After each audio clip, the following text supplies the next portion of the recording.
So there was some immense pushback in Olympia from parents over a bill that sought to make it more difficult to homeschool your kids, more cumbersome to homeschool your kids. But some good news, it seems like because of that pushback, maybe Democrats have set this bill on the back burner for the time being. This segment is brought to you in partnership with our friends at Future 42. Turn your frustration into action at future42.org. Make sure you sign up for their newsletter to be alerted to opportunities to do just that. All right, so first let me say for the record, nothing is dead until sine die. That's the nerdy little term for the end of the legislative session.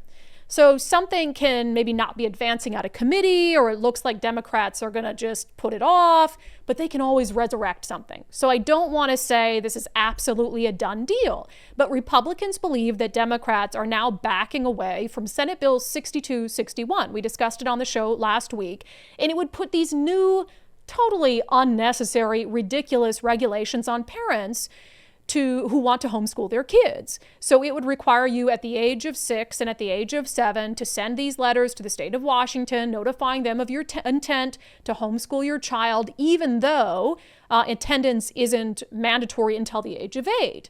And there's a lot of different reasons I believe the state wants to do this. I think that they want to know as early as possible if a parent is going to homeschool their child, so they can, as early as possible, start to try to stop it from happening. And then you've got OSPI that's got this really early list of kids who might be homeschooled, and Lord only knows what they're going to do with it.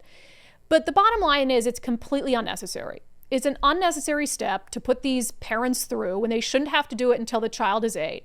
To have them every year telling the state of Washington, yes, I'm going to plan to homeschool my child. Yes, I'm going to plan to homeschool my child.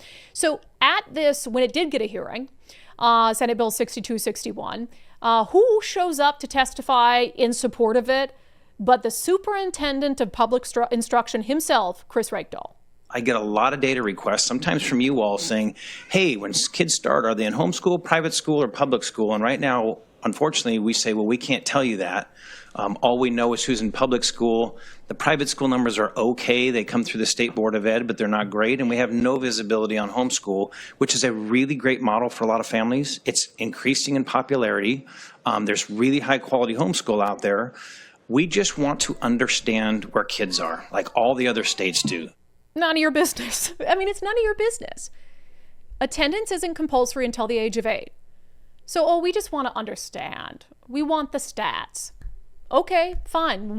You can want whatever you want. It's not your business. And you just want to insert yourselves as the government into people's lives as early as humanly possible. And the bottom line is, it just is not your business. And parents who want to homeschool their kids, the last thing they want is for OSPI to be tracking this, for the head of the public school system to be tracking their kids earlier and earlier, because there's already probably some distrust there amongst a lot of homeschool parents. And there was one, we should have aired this last week, but we just had so much going on. It might be one of the best clips I've ever seen.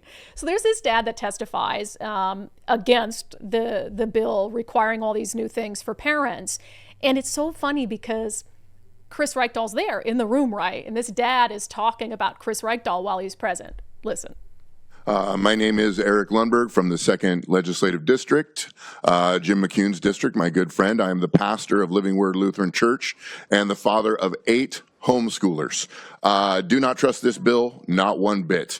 Homeschool students make better leaders, employees, and have better chance for success, as most employers look at homeschool students more favorably as they are not conditioned to industrial habits. I believe this bill is a massive attempt at more government control and overreach into the family and an attempt to exhaust them into state submission. The Office of OSPI has turned into an activist organization, as proven by states' own data showing that 60% of students cannot meet state standards in math and 50% are failing in English. Why would we send our kids to our schools? The bill also calls an amendment to an RCW that OSPI approves, whether parents are qualified to provide home-based instruction or not. Now, the Office of OSPI, and with all due respect to our state superintendent, cannot articulate the difference between a boy and a girl. Why would we send our kids there? Yeah. And then this is just overreach. Please vote no. Thank you. And they try to interrupt him. Oh, time, of course. And I just had to laugh at while this dad is talking, Chris Reichdahl's reactions in the back.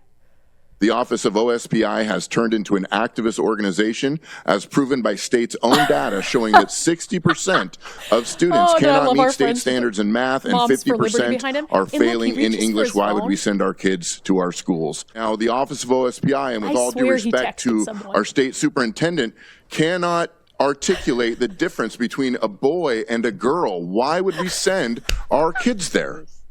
That's the most beautiful thing.